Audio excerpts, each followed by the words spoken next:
विठ्ठल विठ्ठल विठ्ठल विठ्ठल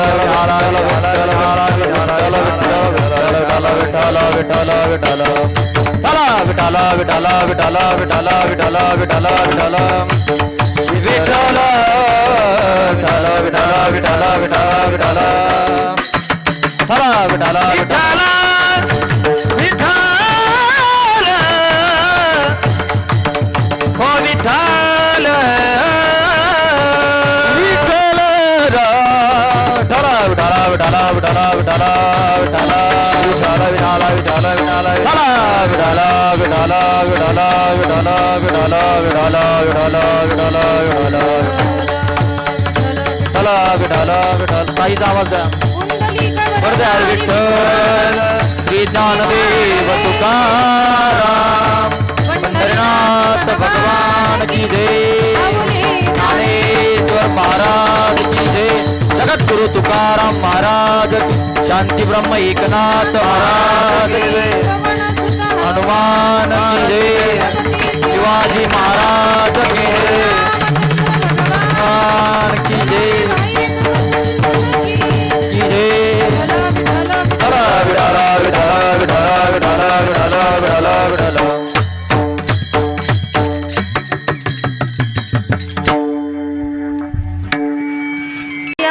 धर्म जप तप कर्म क्रिया नेम धर्म सर्वा गटी राम भाव शुद्ध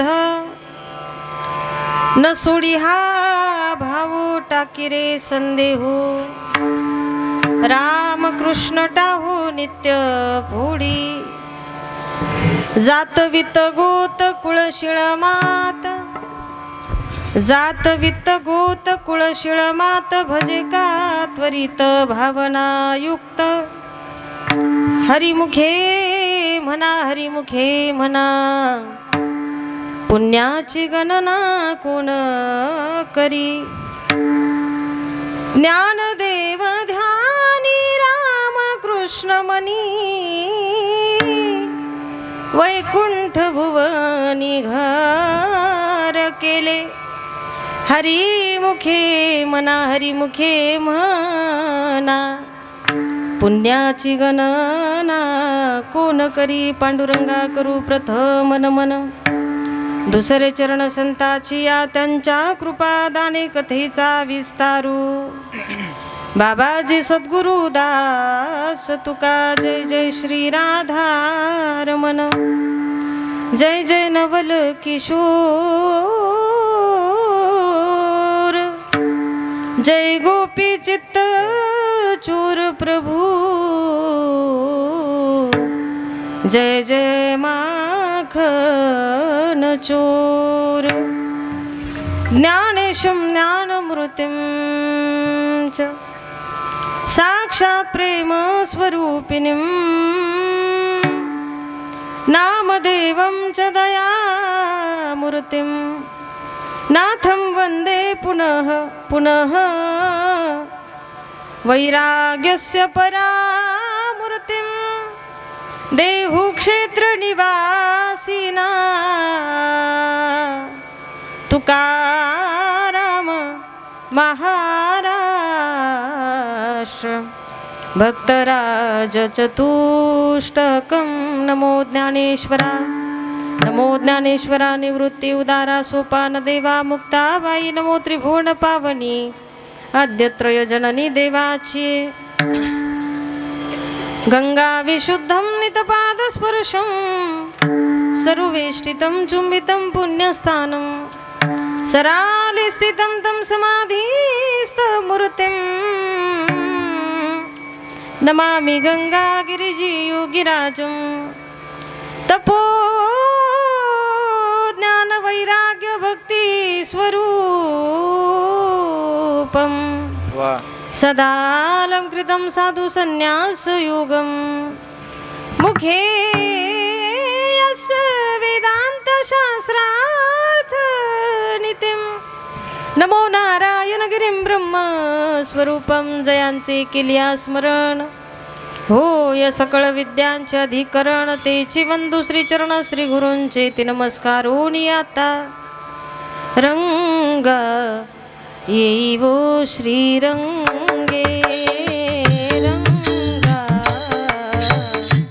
येई वो श्रीरंगे रंगा येई वो श्रीरंगे रंगा येई वो श्रीरंगे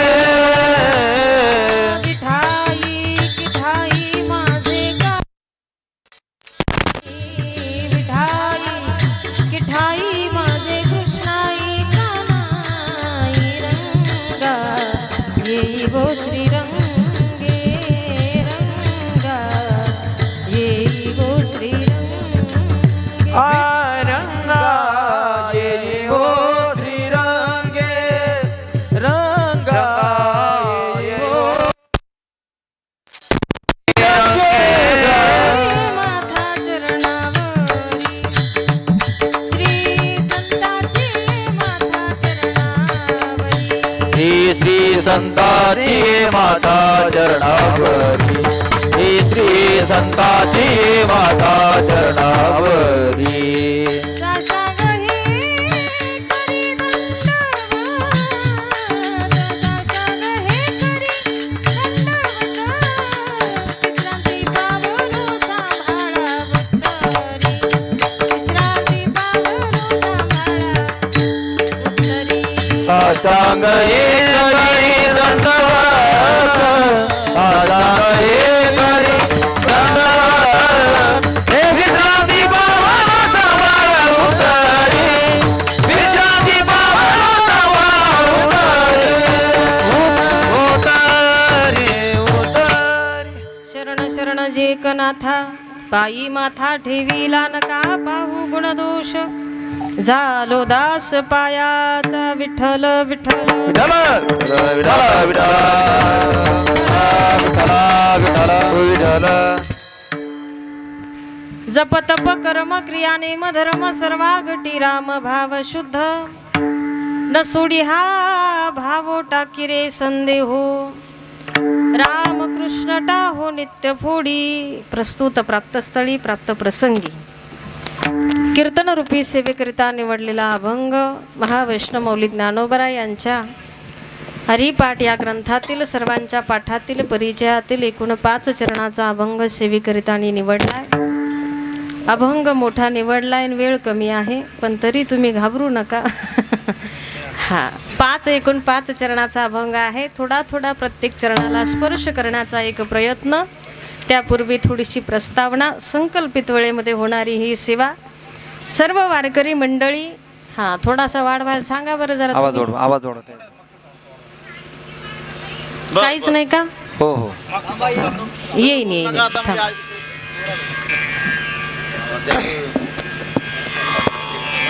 येतो का आता? येतो आता आला ना?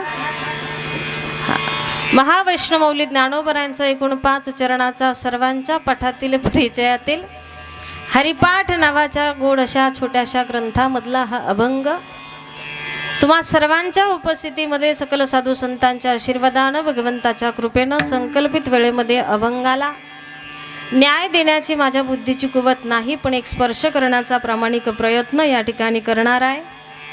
एकूण 5 चरण सर्वांच्या ओळखीचा असलेला परिचयाचा असलेला अभंग. तत्पूर्वी अल्पसा परिहार देणं सुद्धा नितांत गरजेचं. या आजच्या हरिकीर्तनाचं आयोजन नियोजन काय निमित्तानं काय कारणानं या ठिकाणी होतं तुम्हाला सर्वांना माहीत आहे, पण तरीही तुम्ही ते कारण सांगण्याकरिता थेट वैजापूरून मला इथपर्यंत आणलं, इथपर्यंत बोलवलं. शांती ब्रह्मश्री संतनाथ महाराजांची आदी करून तुम्हा सर्व पायी चालणाऱ्या वारकऱ्यांची सेवा माझ्याकडून घडावी ही कृपा विठ्ठलाची आहे. आणि त्या कृपेनं आज इथे येण्याचा योग या ठिकाणी प्राप्त होतो. गोड अशी पायी दिंडी सोहळा थेट जाफराबाद तालुक्यातलं गोड असं छोटंसं बोरगाव हे नावाचं गाव. आणि या गावामधून यावर्षी तपपूर्ती सोहळा आहे. 12 वर्ष पूर्ण होतात. गेल्या 12 वर्षापासून थेट बोरगाव ते श्री क्षेत्र पैठण असा पायी दिंडीचा असलेला हा प्रवास सर्व वारकरी मिळून मला वाटतं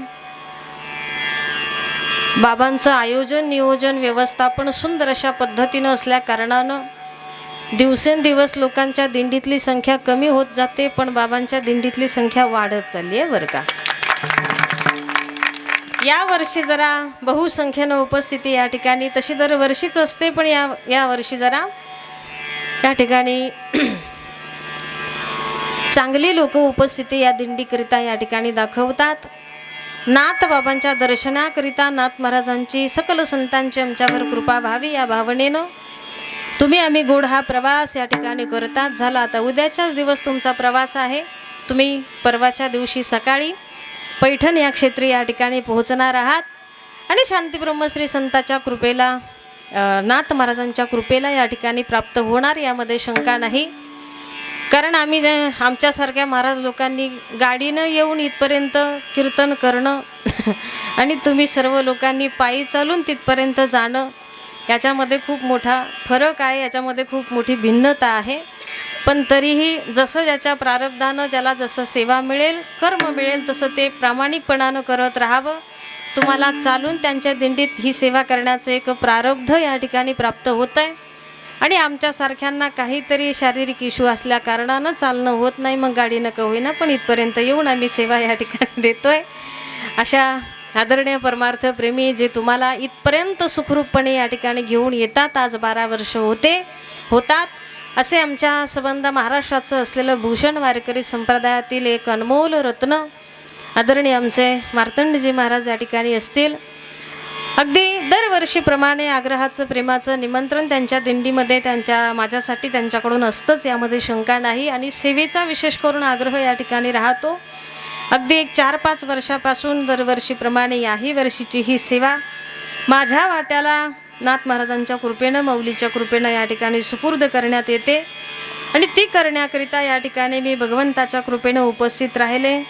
सात संगत करणारी वारकरी मंडळी सर्वच माझ्यापेक्षा आज या ठिकाणी श्रेष्ठ आहेत. वयानं ज्ञानानं मानानं गुणानं सर्व वारकऱ्यांच्या चरणी विनम्र भावानं प्रथमता वंदन या ठिकाणी करते. गोड मृदंगाची साथ करतायत जे आदरणीय शंकरजी महाराज उपस्थित आहे. दादांचा हात खरंच खूप गोड आहे बरं का. माझं शक्यतो वाजवणाऱ्याचं टिपण बसत नाही, हां, पण तुम्ही माझ्या टॉप 10 मधलं एक नाव आहात. कारण हल्ली वाजवणारे कमी आणि बडवणारे जास्त झालेत. पण इथे बडवणारे नाहीत, वाजवणारे आहेत. आमचे अष्टपैलू महात्मा सर्व गुण संपन्न किरण दादा तर आहेच आहे, पण आज नव्यानं परत एक कलाकार. कारण मी स्वतः कलाकार असल्या कारणानं मला कला कुठलीही असू द्या, तो कलाकार अतिशय आत्मीयतेचा विषय आहे, जिव्हाळ्याचा अंतकरणातला विषय आहे. ती भली कला कुठलीही असू द्या, पण ती कुठलीही कला ईश्वराच्या कृपेशिवाय प्राप्त होऊ शकत नाही. आणि जी कला ईश्वराच्या कृपेनं प्राप्त होते ती ईश्वरासाठीच खर्च करणे ही सुद्धा मोठी विशेष रूपानं गोष्ट आहे. आणि ती आमच्या दादांकडे या ठिकाणी पांडुरंगाच्या कृपेनं सरस्वतीच्या कृपेनं गोड अशी हातामध्ये कला अवगत त्यांना होते. आणि ती असलेली कला ते वादन असलेलं ईश्वराच्या सेवेमध्ये संतांच्या सेवेमध्ये ते या ठिकाणी समर्पित करतात. असंच उदंड आयुष्य त्यांच्या हाताला बळ माऊलीच्या कृपेनं या ठिकाणी मिळो अशी नाथ महाराजांच्या चरणी या ठिकाणी प्रार्थना आहे. सर्व वारकरी मंडळी गोड अशी टाळाची साथ करतायत. विनेकरी बाबांच्या चोपदार बाबांच्या चरणी विनम्र भावानं वंदन. सर्व परिचित प्रेमाची असलेली ही मंडळी सर्वांच्या चरणी विनम्र भावानं वंदन. इकडे आमचे किरण दादा असतील. आज विशेष उपस्थिती आपल्या या परिसराचं भागाचं भूषण आदरणीय आमचे गुरुस्थानी इंगळे बाबा उपस्थित आहेत. त्यांच्याही चरणी विनम्र भावानं वंदन. अगदी सहज ज्यांना मी फोन केला आणि दर्शनासाठी पैठणला चला असा आग्रह ज्यांच्याकडे केला, असे आपल्या याच परिसराचं भूषण वैभव आदरणीय आमचे कथाकार कथा व्यास कीर्तन केसरी आमचे कैलासदादा खणसे या ठिकाणी असतील. दादाही वेळात वेळ काढून उपस्थित राहिले, त्यांचे मनस्वी आभार. आमचा संपूर्ण गोरडे परिवार जो दरवर्षीप्रमाणे याही वर्षी या दिंडीच्या सेवेमध्ये अगदी तत्परतेनं सेवेमध्ये हजर या ठिकाणी आहे, सेवेमध्ये रुजू या ठिकाणी झाला आहे. आणि गोड अशी महाप्रसादाची पंगती ज्यांच्या योगदानातून या ठिकाणी संपन्न होते अशा संपूर्ण आमच्या गोरडे परिवाराला, मग त्यामध्ये आमच्या वहिनी असतील, आमचे तिघेही भाऊ या ठिकाणी असतील, सर्वांचे मनस्वी आभार या ठिकाणी व्यक्त करून गोड आपल्याकडे ब्रह्मांड नायक यूट्यूबचा चॅनल उपस्थित आहे. त्यांच्यासाठी जरा लाईटिंग कमी आहे, पण जसं आहे तसं. आता कीर्तनच दिंडीचं आहे म्हटल्यानंतर हां, पण दिंडीचं कीर्तन आहे असं वाटत नाही बरं का. हां, मला फोनवर बाबांनी सांगितलं, ताई 7 ते 8 कीर्तन करायचं, 1 तासभर कीर्तन करायचं. आपलं कीर्तन सुरू झालं 9:15 आणि संपवायचं कधी. मी त्यांना विचारलं, बाबा एक तासभर सेवा करते. तर बाबा म्हटले 1-1.5 तास होऊ द्या, पण तरीही 1.5 तास मी करणार नाही. तुम्हीही दिवसभर चालून या ठिकाणी थकलेला आहात. शारीरिक व्याधी असतात कुणाकुणाला, शरीरात चालण्यानं शरीराला कष्ट या ठिकाणी मिळतात, म्हणून आरामाचीही तितकीच गरज असते. अगदी ती काळजी घेता अगदी संकल्पित वेळेमध्ये म्हणजे अजून एक 30 ते 35 मिनटं मी सेवा करणार आहे. या ठिकाणी निवडलेला अभंग महावैष्णव मौली ज्ञानोबरायांचा आहे. जप तप कर्म क्रिया नेम धर्म सर्वा घटी राम भाव शुद्ध. भगवंताची प्राप्ती करण्याकरिता वेगवेगळ्या साधनानं, वेगवेगळ्या मार्गानं त्या ईश्वरापर्यंत जाता येतं. त्याच्यामध्ये अनेक प्रकारचे मार्ग ज्याच्या बुद्धीला जसा पटेल तसा त्यानं तो प्रकट केला, व्यक्त केला अथवा सांगितला. आणि मग त्या अनेक मार्गानं देवापर्यंत आम्हाला जायचं आहे. पण त्या अनेक मार्गानं जाण्याचा एकमेव हेतू जर काय असेल, प्रत्येक संतांनी वेगवेगळ्या मार्गानं, वेगवेगळ्या पर्यायानं देवापर्यंत जाण्याचं ठरवलं. पण मार्ग कुठलाही असू द्या, त्या प्रत्येक मार्गाची फलश्रुती मात्र एकच संतांनी सांगावी की आम्हाला इतकं त्या ईश्वराची प्राप्ती करून घ्यायची, इतकं त्याच्यापर्यंत पोहोचायचं आहे की त्याच्याजवळ गेल्यावर तो दिसेल असं नाही, की आम्हाला जी वस्तू दिसेल, जी गोष्ट दिसेल त्या वस्तूत तो दिसला पाहिजे. हा भाव आम्हाला ही फलश्रुती त्या ठिकाणी सांगितलेली आहे. सर्वाघटी राम भाव शुद्ध, हा शुद्ध भाव आमच्याकडे त्या नामानं या ठिकाणी प्राप्त झाला पाहिजे. गोड अशी भावना, गोड असा अर्थ एकूण या 5 चरणाचा आहे. आणि दुसरं चरण तर सर्वांच्या पाठातलं आहे, परिचयाचा आहे की मुखानं हरी हरी जर आम्ही म्हटलो तर इतकं पुण्य आम्हाला मिळतं, इतकं पुण्य आम्हाला मिळतं की ज्या पुण्याचा हिशोब कदापि लागत नाही, त्या पुण्याची गणना आम्ही कुणी करू शकत नाही. एकंदरीत हरिपाठ हा एकूण 27 अभंगाचा गोड असा ग्रंथ आहे. मग मौली ज्ञानोबरायांनी हरिपाठासारखा ग्रंथ सर्वात शेवटी लिहिला. त्याआधी अमृत अनुभवासारखा मोठा ग्रंथ समाजाच्या स्वाधीन केला. त्यानंतर ज्ञानेश्वरीसारखा मोठा ग्रंथ गोड आणि या ठिकाणी समाजाच्या स्वाधीन केला. पण अमृत अनुभवासारख्या ग्रंथाची निर्मिती झाल्यानंतर, ज्ञानेश्वरीसारख्या मोठ्या ज्ञानाची निर्मिती झाल्यानंतरही हरिपाठासारखा छोटासा ग्रंथ का मौलीनं लिहावा, हा काही बुद्धिवाद्यांना पडणारा प्रश्न आहे. मग मौली ज्ञानोबरायांनी का हरिपाठासारखा ग्रंथ लिहिला, तर त्याचं गोड कारण आम्हाला लक्षात घेतलं तर येईल बरं का. हा अमृत अनुभवासारख्या ग्रंथाचा फायदा योगी लोकांनी घेतला, तो सामान्य लोकांना समजून येत नाही. ज्ञानेश्वरीचा फायदा ज्ञानी लोकांनी घेतला. आता तुम्ही आम्ही कितीही शाळा वर्ग शिकलेले असू द्या, घ्या ज्ञानेश्वरी वाचायला आणि प्रत्येक शब्दाचा अर्थ कळतो का काय पहा, नाही कळत. सामान्य बुद्धीला, सामान्य लोकांना प्रत्येक ज्ञानेश्वरीतल्या शब्दांचा अर्थ कळत नाही. मग ज्ञानी लोकांनी ज्ञानेश्वरीचा फायदा घेतला, योगी लोकांनी अमृत अनुभवाचा फायदा घेतला. मग सामान्य संसारी लोकांना सुद्धा काहीतरी विचार साधन द्यावं. काय सामान्य संसार करणाऱ्या लोकांना सुद्धा काहीतरी विचार साधन द्यावं, जे त्यांच्या बुद्धीला रुचेल, पचेल आणि समजेल. या अनुषंगानं मौली ज्ञानोबराय कुठेतरी विचार करतात आणि हरिपाठासारखी साधी सरळ सोपी भाषा तुमच्या आमच्या स्वाधीन या ठिकाणी करतात. अर्थात हरिपाठातला प्रत्येक शब्द न शब्द तुम्हाला आम्हाला समजून येतो, तुमच्या आमच्या लक्षात त्या ठिकाणी आल्याशिवाय राहत नाही. असा हा साधा सरळ आणि गोड असा अर्थ सांगणारा, भाव प्रकट करणारा, व्यक्त करणारा. आता एकूण या संपूर्ण हरिपाठाचं चिंतन जर आम्ही या ठिकाणी केलं तर निश्चितच त्याचं वर्गीकरण करा. राम शब्द किती वेळा आला बाजूला काढा, कृष्ण शब्द किती वेळा आला बाजूला काढा, विष्णू शब्द किती वेळा आला बाजूला काढा, ज्ञानदेव शब्द किती वेळा आला बाजूला काढा. असं जर बारकाईनं चिंतन आम्ही केलं तर निश्चित सगळा हरिपाठ तुम्हाला आम्हाला समजल्याशिवाय राहणार नाही. कारण ज्या लोकांना ग्रंथांची भाषा समजून आली नाही अशा लोकांकरिताच निर्माण केलेलं हे साधन म्हणजे हरिपाठ या ठिकाणी आहे. जसा की एखादा व्यक्ती जत्रेला गेला, यात्रेला गेला, यात्रा करून घरी आला, घरी आल्यानंतर त्याची तीनही मुलं त्याच्याकडे धावत येतात, पळत येतात, बाबा यात्रेला गेला होतात आमच्याकरिता, जत्रेतून यात्रेतून काय आणलं? तेव्हा बाबांनी बॅगची चैन खोलली, बॅगमधून एक सुंदर असं घड्याळ बाहेर काढलं. घड्याळ काढलं, सर्वात छोट्या मुलाच्या हातात दिलं. बाळा, जत्रेतून मी तुझ्यासाठी घड्याळ आणलं. आता ते छोटंसं 2.5-3 वर्षाचं लेकरू, त्याला घड्याळात काही एक रस नाही, काही एक गंध नाही, समजतही नाही. त्यानं घड्याळ घेण्याकरिता नकार दिला. बाबा मला घड्याळ लागत नाही. ठीक आहे, 2 नंबरच्या मुलाच्या हातात ते घड्याळ देऊ केलं. त्यालाही त्या घड्याळाविषयी काही आवड विशेष रूपानं दिसली नाही, त्यानं सुद्धा नकार दिला.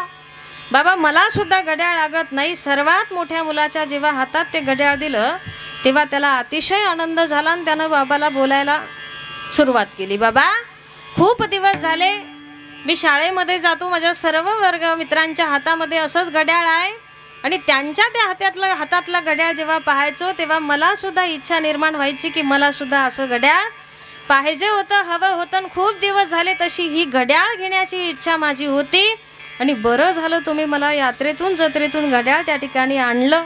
अर्थात जी वस्तू ज्याच्यासाठी आणली ती त्याला दिली की आनंदाची, समाधानाची प्राप्ती होते. ते घड्याळ घेतल्यानंतर सर्वात मोठा मुलगा अतिशय समाधानाला, आनंदाला प्राप्त होता. उरलेली 2 मुलं, त्यांच्यासाठी काय आणलं?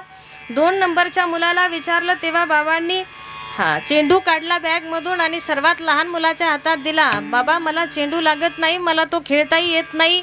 सर्वात मोठ्या मुलाच्या हातात दिला. बाबा घड्याळ घेतलं, आनंद झाला, मला आता काहीच घेण्याची इच्छा नाही.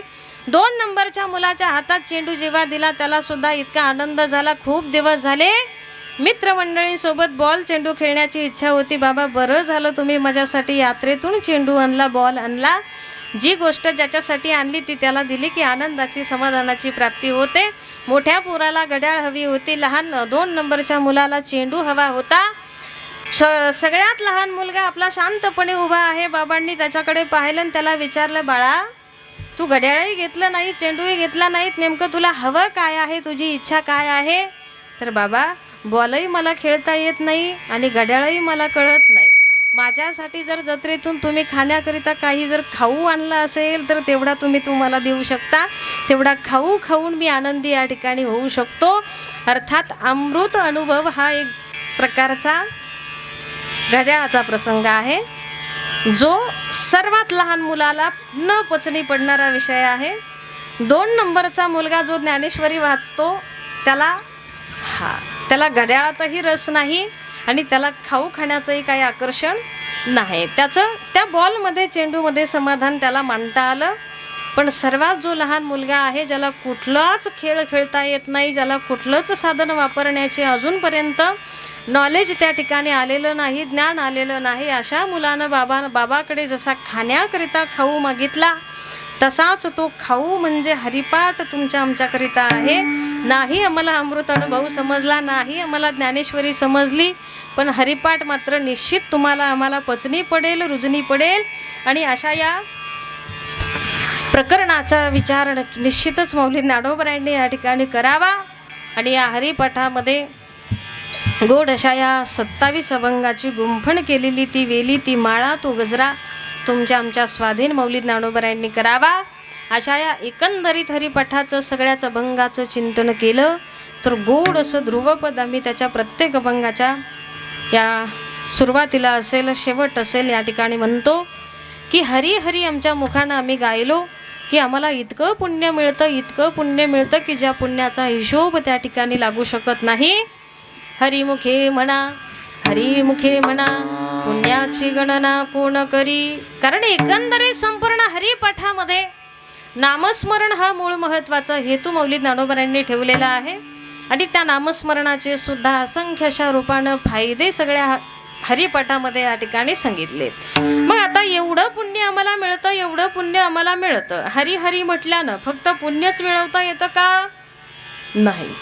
खूप साऱ्या प्रकारचे फायदे मौली ज्ञानोबराय सांगतात. पुण्य मिळवता येतं यात विशेष नाही. आजकाल लोकांना, आजकाल म्हणण्यापेक्षा पहिल्यापासूनच लागतात बरं का. तुमच्याकडं भूत आहेत का? भूत आहेत का? झोपले काय? हा, आवाज येतो का? आवाज येतो ना शेवटपर्यंत?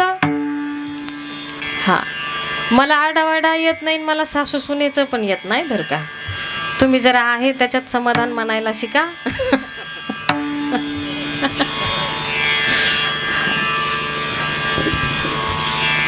भूत पाहिलंय की तुम्ही? भूत, हा, दिंडीला येणाऱ्या वारकऱ्याकडे येत नाही ते. हा, भूत लागतात काही लोकांना. मौली ज्ञानोबराय म्हणतात ते लागण्याची भीती वाटत असेल. हा, हरी उच्चारणी मंत्र पयागाद, हरी उच्चारणी मंत्र पयागाद, हरि उच्चारणी मंत्र पया, हरि उच्चारणी मंत्र पया. भूत बाधा भेने तेथे,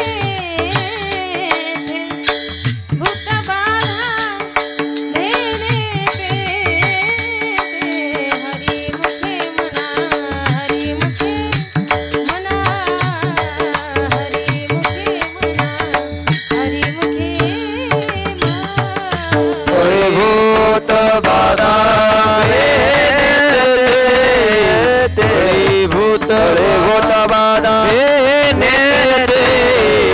हरिमुखी मना, हरिमुखी मना, हरिमुखी मना, हरिमुखी मना मनाओ.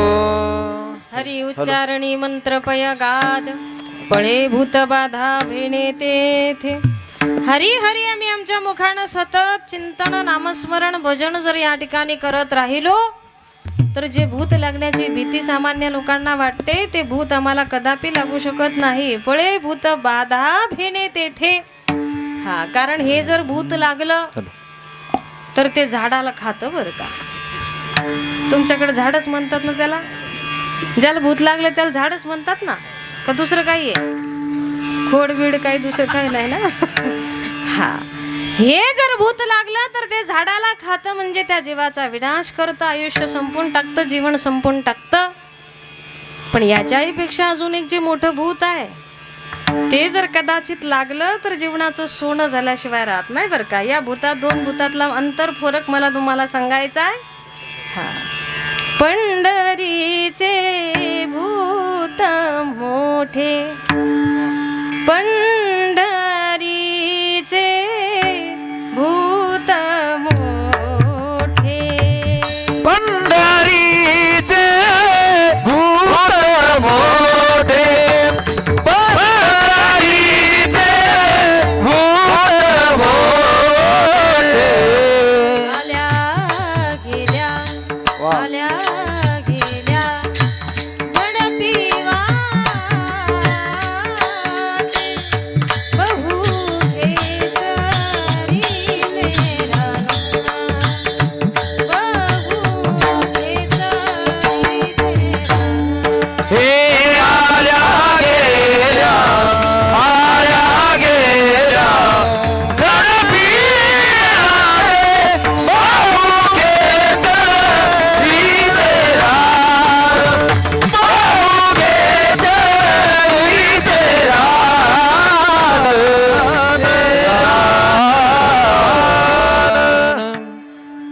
हे सामान्य भूत जर लागलं तर जीवनाचा विनाश होईल, आयुष्य संपून टाकेल.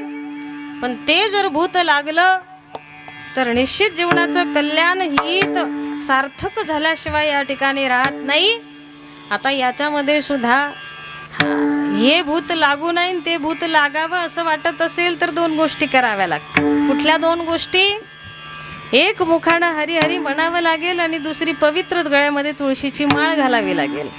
ज्याच्या गळ्यात पवित्र तुळशीची माळ आहे त्याच्या गळ्यात ती माळ पाहिल्यानंतर हे इकडे असलेलं भूत जवळ येत नाही बरं का.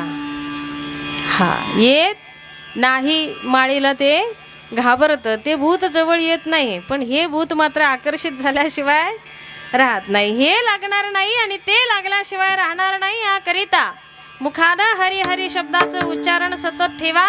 आणि गळ्यामध्ये पवित्र तुळशीची माळ या ठिकाणी घाला. आल्या गेल्या झडपी वाटे पंढरीचे भूत मोठे बहु खेचरीचे रान जाता वेडे होई मन संतांनी अनुभव सांगावा.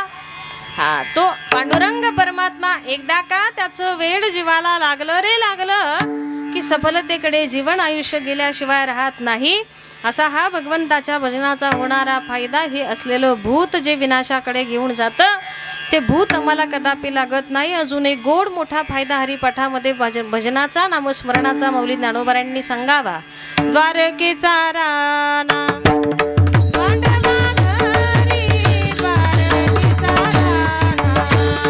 पांडवा रे द्वारकेचा राणा, पांडवा रे द्वारकेचा राणा.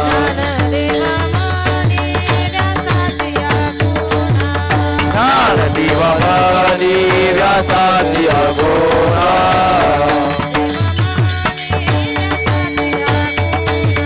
ज्ञानदेवा म्हणे व्यासाची अगोणा.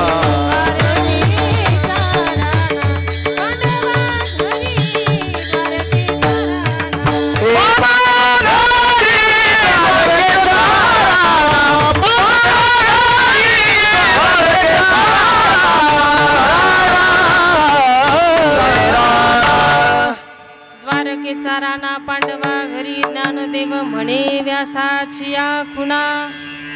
माऊली ज्ञानोबरांनी देवा अजून एक द्यावा आम्हाला अजून एक पुरावा. हा हरी हरी या नामाचं भजन नामस्मरण आम्ही आमच्या जीवनात जर केलं ब्रह्मी ब्रह्म रसा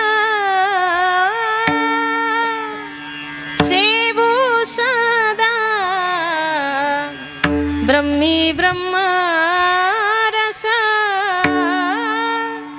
सेवो सदा. आता हे सोवळे झाले त्रिभुवनी, आता हे सोवळे झाले त्रिभुवन.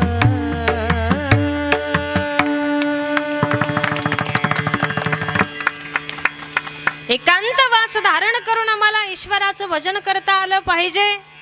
कारण लोकांमध्ये झालेलं भजन वेगळ्या परिणामाला प्राप्त होतं, पण देवापर्यंत जाण्याचा जो आम्हाला मार्ग त्याच्यासाठी आम्ही जो अट्टहास भजनाचा या ठिकाणी करतोय ते मात्र साध्य झाल्याशिवाय ते मात्र साध्य या ठिकाणी होणार नाही. आणि म्हणून तुकोबारांनी सांगावं आम्हा एकांताचा वास ब्रह्मी ब्रह्मरस सेवू सदा. हे ब्रह्मरस सेवन करण्याकरिता आम्ही कधी गोराडे डोंगरावर गेलो, कधी भामचंद्र डोंगरावर गेलो, तर कधी भंडारा डोंगरावर त्या ठिकाणी गेलो आणि असा एकांतवास धारण करून आम्ही ईश्वराशी संवाद. कारण एकांतात झालेलं भजन मोठ्या परिणामाला प्राप्त करून देत आहे. तो परिणाम वेगवेगळ्या रूपानं अनुभवानं तुकोबरायांनी तुम्हाला आम्हाला सांगावा. तो अनुभव सांगताना तुकोबराय म्हणतात मुळात एकांतात जे भजन होतं ना त्या भजनामध्ये संवाद या ठिकाणी होतो. काय संवाद त्या ठिकाणी होतो. मग हा संवाद होणं फार गरजेचं आहे. हा एकांतात झालेल्या भजनानं मनाचा मनाशी संवाद होतो, जीवाचा देवाशी संवाद होतो आणि एवढंच काय आपला सुद्धा आपल्याशी संवाद होतो बरं का. थोडंसं टप टप नाही पण वाटेल तुम्हाला असं बोलते मी, थोडंसं लक्षपूर्वक ऐका. हा माणूस जीवनभर इतरांशी बोलबोल बोलतो, पण आपणच कधी आपल्याशी बोलतो का हो? बोललात का नाही आजपर्यंत? आपणच कधी आपल्याशी बोलतो का? हा जो माणूस स्वतःशी बोलतो त्याला स्वतःतले गुणही कळतात आणि स्वतःतले अवगुणही कळतात बरं का. हा भले एखादा गुण स्किप झाला हरकत नाही हा पण अवगुण मात्र तुमच्या आमच्या लक्षात आल्याशिवाय आपण राहू नका, थांबू नका आणल्याशिवाय. कारण ज्याला स्वतःतला अवगुण कळाला, ज्याला स्वतःतलं अज्ञान कळालं, मी तर म्हणेल त्याच्या इतका ज्ञानी माणूस जगामध्ये नसतो बरं का. हा आणि नुसतं कळून जमणार नाही, ते स्वीकारता सुद्धा आलं पाहिजे. हो आमकं प्रमाण गाताना गेला माझा स्वर हे स्वीकारता आलं पाहिजे. हा जरी आपलं नाव मोठं असेल म्हणून खोटं बोलायचं आणि रेटून बोलायचं असं नाही. गेलाय ना तर मान्यच करा, एखादा मात्रा हुकलाय ना तर मान्यच करा. कराल ना? हुकणार नाही तुमचा पण करा. हा काय, मनुष्य हा चुकीचा पुतळा आहे. होऊ शकते चूक, आहे अज्ञान आमच्यामध्ये. सर्व गुण संपन्न ईश्वराशिवाय जगाच्या पाठीवर कोणीही नाही. म्हणून जर गुण असेल तर त्या मागोमाग अवगुण सुद्धा प्रत्येकाकडे या ठिकाणी आहे. असं हे अज्ञान, असे हे अवगुण आम्हाला मान्य करता आले पाहिजे. आणि हे तेव्हाच मान्य करता येतात जेव्हा स्वतःशी बोलणं त्या ठिकाणी घडवून आणतो. आपल्याशी संवाद जेव्हा होतो तेव्हा हे प्रकरण त्या ठिकाणी घडून येतं. आणि सर्व एकंदरीत आमच्या जीवनामध्ये घडावं असं वाटत असेल तर आम्हाला हा लोकांत टाळता आला पाहिजे, एकांत धारण करता आला पाहिजे. अशा एकांतवासामध्ये जाऊन म्हणजे तुकोबरा म्हणतात, मी भजन करतो आणि त्या भजनानं एक मोठा परिणाम मला माझ्या जीवनामध्ये प्राप्त करून घेता आला. हाची नेम आता न फिरे माघारी, बैसले शेजारी, बैसले शेजारी,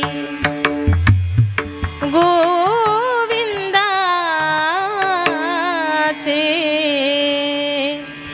हाची नेम आता न फिरे माघारी, घरारी घे झाले पटरानी बळे, घरारी घे झाले पटरानी बळे, वरिले सावळे, वरिले सावळे, परब्रह्म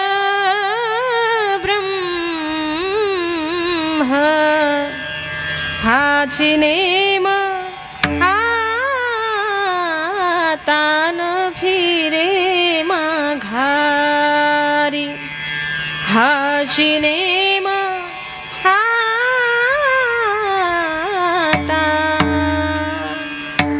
न फिरे माघारी.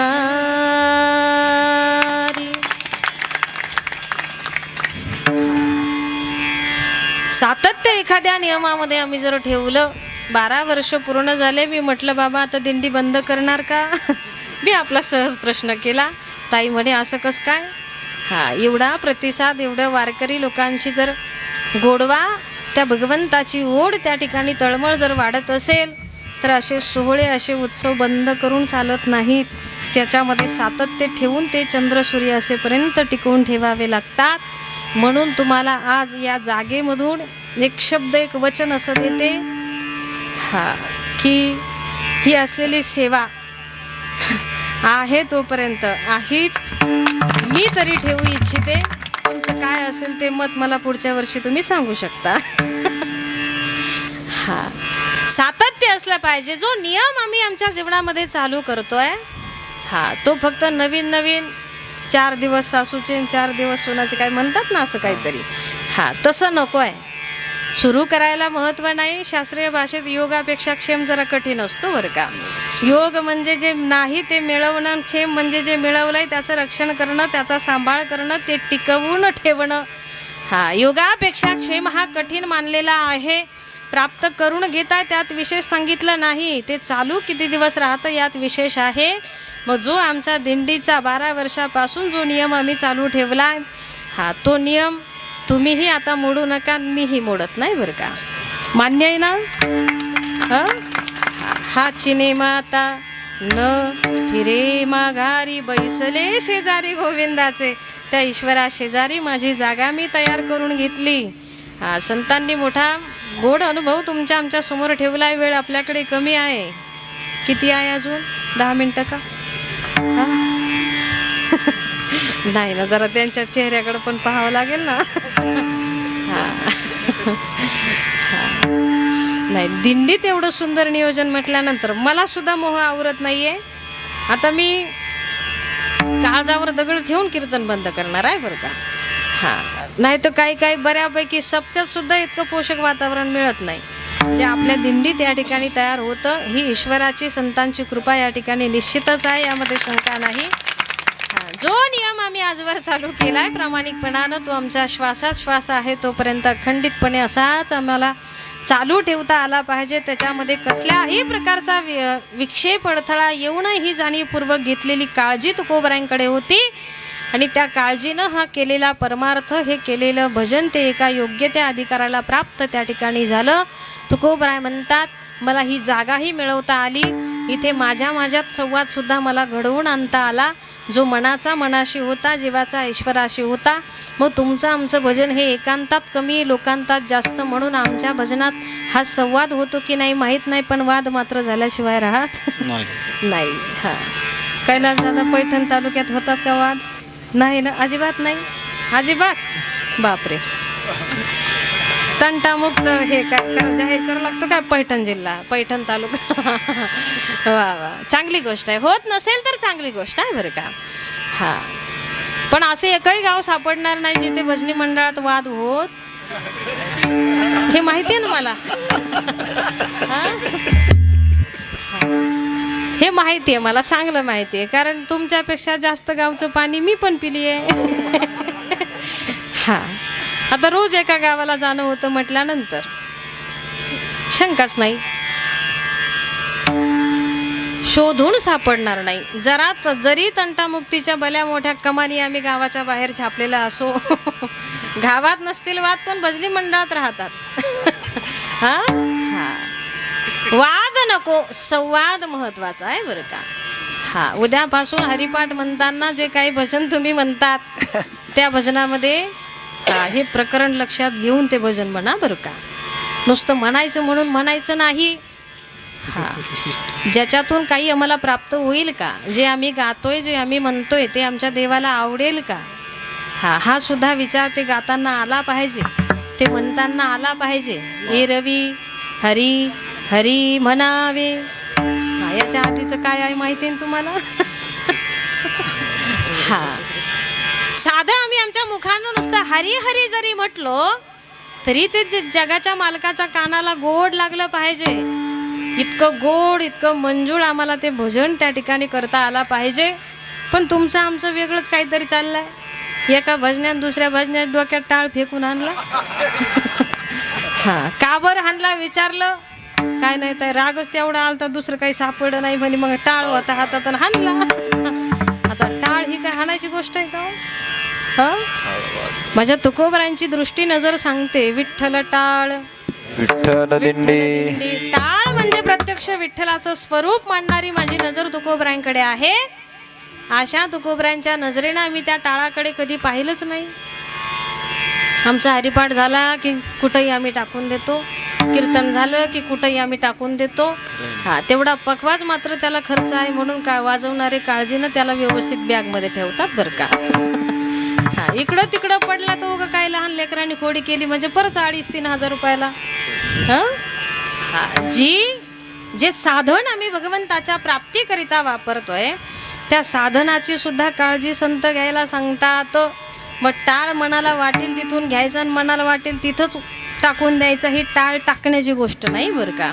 असा त्यानं त्याच्या डोक्यात हाणला आणि त्याचं डोकं फुटलं. विचारलं, राग आला तेवढा काय करू, दुसरं काही सापडलं नाही, टाळ होता हातात आणि हाणला त्याच्या डोक्यात. म्हटलं का बरं, कशाचा राग आला? काय नाही, त्यानं माझा अभंग म्हणला म्हणून मला राग आला. हा, मी म्हटलं मग म्हणू द्या. म्हणला तुम्ही दुसरा म्हणा. नाही, मला तेवढा एकच येत होता. एका अभंगात जर आम्ही डोकं फोडू शकतो तर गाथा ज्ञानेश्वरी आखीच्या आखी पाठ केल्यावर आम्ही दिवसा ढवळ्या माणसं सुद्धा मारायला मागे पुढे पाहणार. माझा गाथा पाठ आहे, जरी मारला तर मग काय झालं? हा, या ओघाला चाललेला परमार्थ अध्यात्म आमच्या जीवनातली भक्ती नाही परिणामाला प्राप्त होत. साधना थोडी असू द्या, पण ती सावधानतेनं केलेली असावी बरं का. तुमच्याकडे साधना भरमसाठ आहे, भरपूर आहे. तुम्ही जन्माला आल्यापासून म्हातार होईपर्यंत भजन केलंय, पण त्याच्यामध्ये जर असे दोष असतील, असे अवगुण असतील तर ते भजन तुम्ही कितीही करा, नाही ते त्याच्यापर्यंत पोहोचत नाही, ते परिणामाला त्या ठिकाणी प्राप्त होत जे मौली ज्ञानोबरांनी आम्हाला मुखानं हरी हरी म्हणायला सांगितलं ते सुद्धा तितकंच काळजीपूर्वक करायला सांगितलं. जी काळजी घेऊन माझ्या तुकोबरांनी जीवनातलं भजन करावं आणि नाम घेता कापेयम या अधिकाराला प्राप्त व्हावं. कालच माझ्या तुकोबरांचं वैकुंठ गमन सोहळा पूर्ण भारतभर मोठ्या आनंदात उत्साहामध्ये आम्ही साजरा केला. उद्या परवाच्या दिवशी नाथषष्ठी या ठिकाणी आहे. अजून थोड्या काही दिवसावर मौली ज्ञानोबरांचा सोहळा या ठिकाणी येतो. सामान्य जीव येतो जातो. 10वा 13वापर्यंत आम्ही लोकांच्या लक्षात राहतो आणि शेवट श्राद्धाच्या दिवशी परत एकदा ध्यान येतं. पण तुमचं आमचं होणारं हे श्राद्ध तुमचे आमचे काही काळापुरते मर्यादित असलेली ही नावं पण ज्यांच्या खरंच येण्याचेही सोहळे होतात आणि जाण्याचे सुद्धा सोहळे होतात त्यांना संत या ठिकाणी म्हटलेलं आहे. असा षष्टीचा सोहळा असू द्या, समाधीचा सोहळा या ठिकाणी असू द्या किंवा बीजेचा सोहळा या ठिकाणी असू द्या, या एकंदरीत 3 वरदान रूपी लाभलेल्या या महाराष्ट्राच्या मातीला जे संत आहेत त्यामध्ये महाविष्णू मौली ज्ञानोबराय असतील, जगद्गुरु तुकोबराय असतील किंवा शांती ब्रह्मश्री संत एकनाथ महाराज या ठिकाणी असतील, या कुठल्याही संतांच्या वचनाप्रमाणे चालण्याचा प्रयत्न सामान्य जीवानं जर या ठिकाणी केला तर भरभरून कृपा, भरभरून आशीर्वाद हे संत तुम्हाला आम्हाला दिल्याशिवाय राहणार नाही.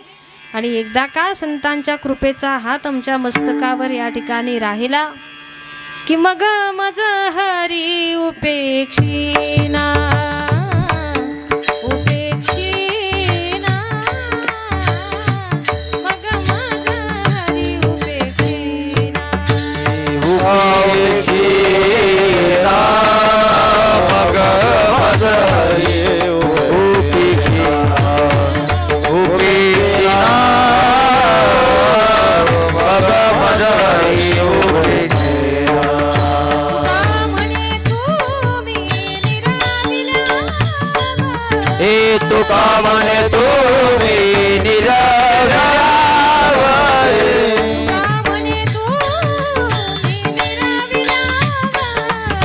तुकावने तुम्ही निरागरावर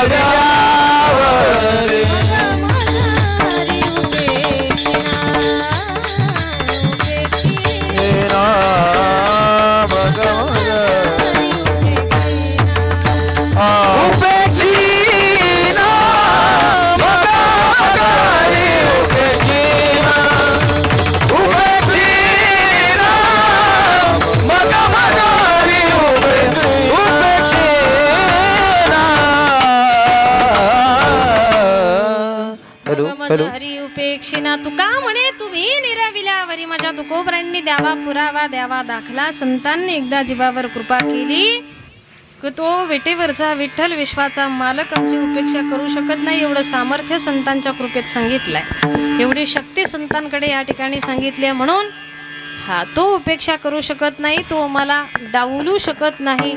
ते करण्याकरिता माझ्या नाथ महाराजांची माऊलीची तुकोबरांची कृपा मिळवण्याचा अट्टहास आम्ही जीवनभर केला पाहिजे. आणि मग तो अट्टहास जर सफल व्हावा असं वाटत असेल तर संत वचनाप्रमाणे चालण्याचा प्रयत्न करा. कारण संतांनी जीवाचं हितच सांगितलंय. संतांनी जीवाचं कल्याणच या ठिकाणी कल्याणाचा विचार करून जे काही संत साहित्य आहे ते तू या जगासमोर या ठिकाणी ठेवलंय, दिलाय, तुमच्या आमच्या स्वाधीन या ठिकाणी केलाय.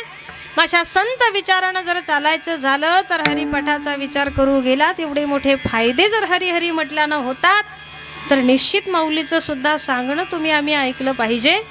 मग माऊलींनी सांगितलं हरिपाठामध्ये जर एवढ्या प्रकारानं नामस्मरणाचे फायदे होत असतील तर त्या ठिकाणी ते नामस्मरण या ठिकाणी आम्ही केलं पाहिजे. मग भले ते भजन असेल, देवापर्यंत जाण्याचं एक प्रकारचं साधन आहे.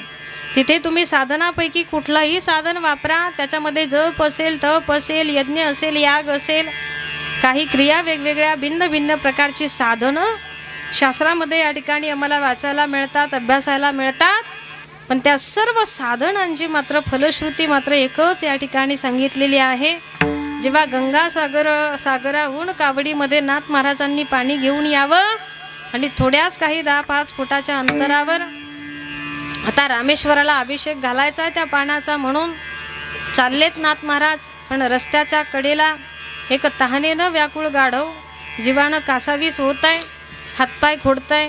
कासावी अवस्था त्याची तिथे झाली आहे आणि तहानेनं व्याकुळ असलेलं ते गाढव रस्त्याच्या कडेला पडलेलं आहे. खूप सारी लोक त्या गाढवाच्या बाजूला येतात, त्याची मजा पाहतात, गंमत पाहतात, त्याचे व्हिडिओ काढतात, फोटो काढतात, सेल्फी काढतात आणि निघून जातात. पण एकानंही त्याला पाणी पाजल्याचा विचार कुणाच्याच डोक्यात त्या ठिकाणी आला नाही. नाथ महाराजांनी जे अभिषेकासाठी आणलेलं पाणी आहे तिथे ते पाणी नाथ महाराजांनी गाढवाच्या मुखामध्ये त्या ठिकाणी ओतावं आणि त्या रामेश्वराकडे हात जोडून तिथूनच रामेश्वराला सांगावं, रामेश्वरा इथूनच माझ्या अभिषेकाचा स्वीकार तुम्ही या ठिकाणी करा. इतरत्र लोकांना गाढवामध्ये गाढव दिसलं, पण माझ्या नाथ महाराजांना गाढवामध्ये सुद्धा राम त्या ठिकाणी दिसला. हा शुद्ध भाव त्या भजनानं, त्या नामस्मरणानं निर्माण या ठिकाणी झाला पाहिजे. ही एकमेव फलश्रुती सांगितली. भले मार्ग तुमचे भिन्न भिन्न प्रकारचे असू द्या. आणि हाच वृत्तांत मौली ज्ञानोबराय अभंगाच्या प्रथम चरणामध्ये सांगितला. जपताप कर्म प्रियाने धर्म, जपताप कर्म प्रियाने धर्म, जपताप कर्म प्रियाने धर्म, जपताप कर्म प्रियाने धर्म. सर्वगाठी राम भाव शुद्ध, सर्वगाठी राम भाव शुद्ध, सर्वगाठी राम भाव शुद्ध, सर्वगाठी राम भाव शुद्ध. हरिमुखे मना, हरिमुखे मना, हरिमुखे मना, हरिमुखे मना, हरिमुखे मना, हरिमुखे मना, हरिमुखे मना, हरिमुखे मना.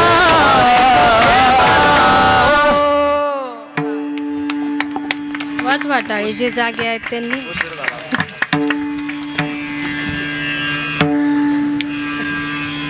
जप तप कर्म क्रिया नेम धर्म, सर्वा घटी राम भाव शुद्ध. मार्ग कुठलाही असू द्या, फलश्रुती एकच सांगितली आहे. सर्व घटाघटामध्ये आम्हाला राम ही भावना आमची निर्माण झाली पाहिजे. जी भावना, जी दृष्टी संतांकडे या ठिकाणी आहे. पण तुकोबरायांकडे ही नजर अवगत झाल्यानंतर सुद्धा खेद आहे, दुःख आहे. काय तुकोबरायांकडे दुःख? तुकोबरायांनी सांगावं. तुकोबराय म्हणतात देवाला, देवा अरे सर्वत्र तुझं दर्शन मला झालं, विठ्ठल जळी स्थळी भरला, रिता ठाव नाही उरला, आजिम्या दृष्टीने पाहिला, विठ्ठलची विठ्ठल, आजिम्या दृष्टीने पाहिला विठ्ठलचे विठ्ठल. तुकोबराय म्हणतात देवा या नजरेला, या दृष्टीला, या डोळ्यांना तू सर्वत्र चराचरात घटाघटामध्ये राम या रूपानं मला नजरेला पडला, दिसला.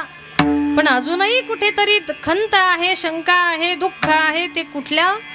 तर माझ्याकडे नेमकं घडतंय असं, जी माझ्या नजरेला दिसेल ती गोष्ट माझ्या मनाला मान्य होईलच असं सांगता येत नाही बरं का. ही ग्वाही मी माझी देऊ शकत नाही. जी गोष्ट नजरेला आवडेल, नजरेला दिसेल, ती मनाला सुद्धा आवडेलच याची शाश्वती या ठिकाणी देऊ शकत नाही.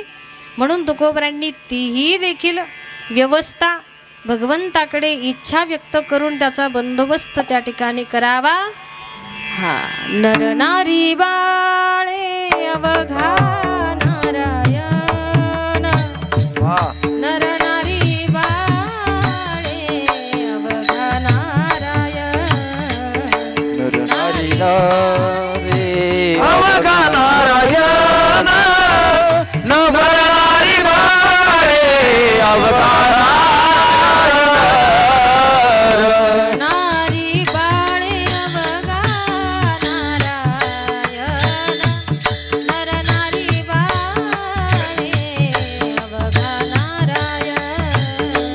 नर नारी बाळे अवघा नारायण, नर नारी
जसं जसं वेळ संपतोय तसं तसं नर नारी बाळ अवघा नारायण ऐसे माझे मन करी देवा. जरी नजरेला तू सर्व गटागटा दिसला पण मन मात्र ती गोष्ट मान्य करायला तयार होत नाही, म्हणून तुकोबरांनी ती सुद्धा व्यवस्था करावी. ऐसे माझे मन करी देवा. आता जसं तुकोबरांच्या बाबत घडत होतं तसं आपल्याही बाबत घडतंच ना. हा घडतं की नाही. एखादी गोष्ट डोळ्यांना आवडली ती मनाला आवडेलच असं सांगता येत नाही. आता डोळ्यांनी पाहायला वारकरी चालताना खूप अगदी ते दृश्य दिंडीचं खूप आवडतं. खूप त्याला ते आपणही तसं करावं असं वाटतं, पण लगेच तिथे मनानं जाहीर निषेध व्यक्त करावा. काय रानामध्ये कामं पडलीत जायचं नाही हे न मानणारं मन आमच्याकडेही आहे. आणि त्यांचं मन तरी त्यांचं कधी मधी ऐकत होतं, आमचं तर कधीच आमचं ऐकत नाही. कागज के दो पंख लेके उड़ा चला जाए रे, जहाँ नहीं जाना था वो वही चला है रे. उम्र का ये ताना बाना समझ ना पाए रे, जुबा पे जो मोह माया नमक लगाए रे. ना देखे ना भले ना जाने ना दाए रे दिशारा. सांगितलंय मन कसं आहे. जहा नहीं जाना था वो वही चला है रे. असं आघाऊ असलेलं मन त्याला संतांनी सुद्धा स्वतःच्या ताब्यात घेतलंय. माझ्या मनाला गो छंद नित्य गोविंद गोविंद भजनाचं वळण लावून त्याला चांगल्या ट्रॅकला नेलंय. कबीर महाराजांनी सुद्धा गोड चिंतन आम्हाला सांगावं. मन लागो मेरो राम फकीरी में, जो सुख पाया राम भजन में, जो सुख पाया राम भजन में, वो सुख नाही अमीरी में. मन लागो मेरो राम फकीरी में, मन लागो मेरो राम फकीरी में. देवाच्या सेवेमध्ये मनाचं समर्पण होणं मोठी तारेवरची कसरत सांगितली आहे. अशा अनावर मनाला आळा घालताना तुकोबरांनी सांगावं, जे माझ्या नजरेला दिसलं ते त्याला मान्य होत नाहीये. ऐसे माझे मन करी देवा. त्या मनाला जरा सांग देवा, माझ्या जे दिसतंय ना ते तुला सुद्धा मान्य करावं लागेल. नर नारी बाळे अवघा नारायण. अनेक लोकांचे पुरावे आहेत. जे काही अट्टहास चाललाय, जे काही भजन चाललंय, चिंतन चाललंय, मनन चाललंय, त्याच्या सर्व त्या भजनाचा अट्टहास करण्यामागे एकच हेतू आमच्याकडे आहे. आणि तो हेतू म्हणजे कुठला, तर आम्हाला चराचरात घटाघटामध्ये त्या ईश्वराचं दर्शन त्या ठिकाणी घ्यायचं. सर्वा गटीरामध्ये हा देही एक सूर्यप्रकाशक सहस्र रश्मी, एरवी सर्वांच्या हृदय देशी. मी अमुक आहे ऐसी, बुद्धी स्फुरे अहर्निशी, ते वस्तू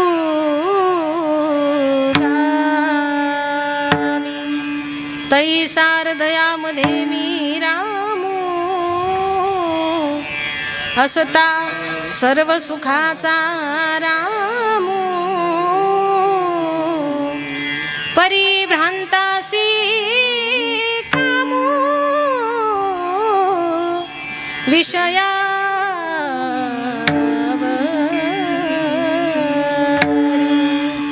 घट घट बीच मेरा रमैया, घट घट बीच में राम रमैया, घट घट बीच में राम घट घट बीज राम रमैया घट घट बीच में राम रमैया बीच में राम रमैया घट घट बीज में राम रमैया घट घट बीज राम रमैया मेरा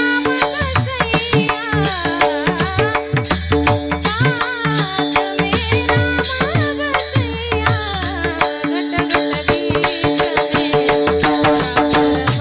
बसैया घट घट बीच में राम रमैया घट घट बीच में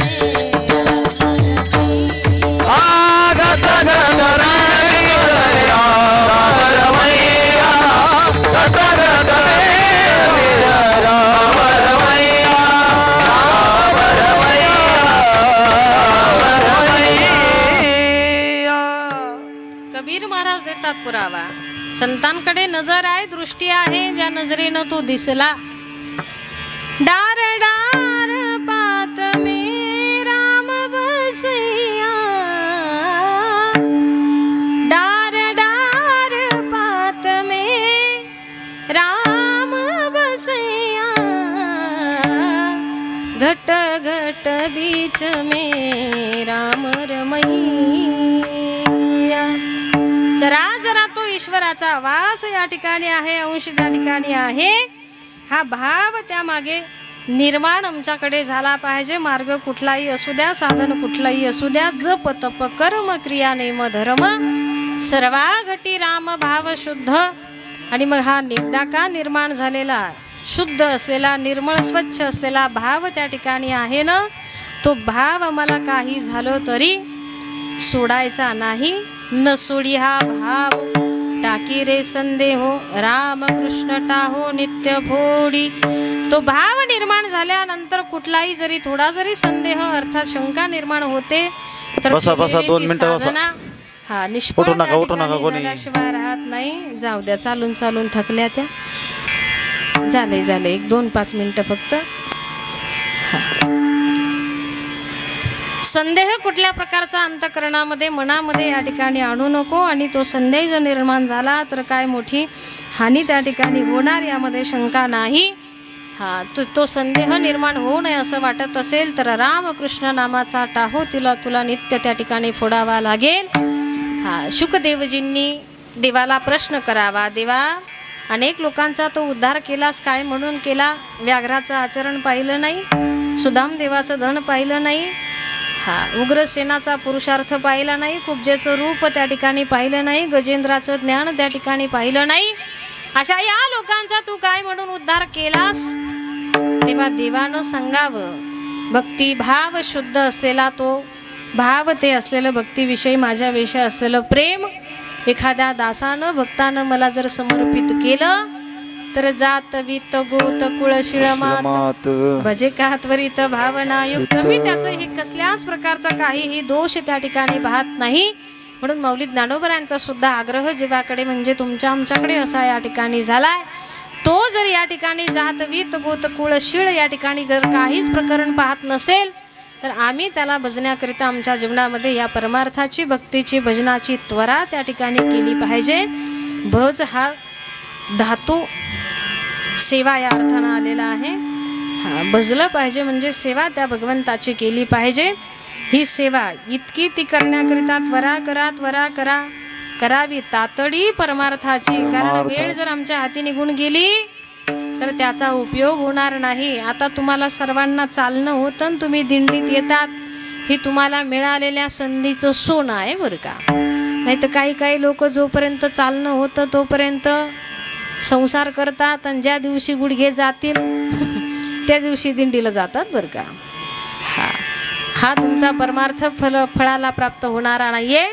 म्हणून तुकोबरा म्हणतात हे योग्य कालावधी सुद्धा साधता आला पाहिजे त्या अनुषंगानं भजे का त्वरित भावना युक्त आणि जो या सर्व नियमांचं पालन करून आपल्या जीवनामध्ये या विशिष्ट अशा नियमावलीप्रमाणे भजन करतो भक्ती करतो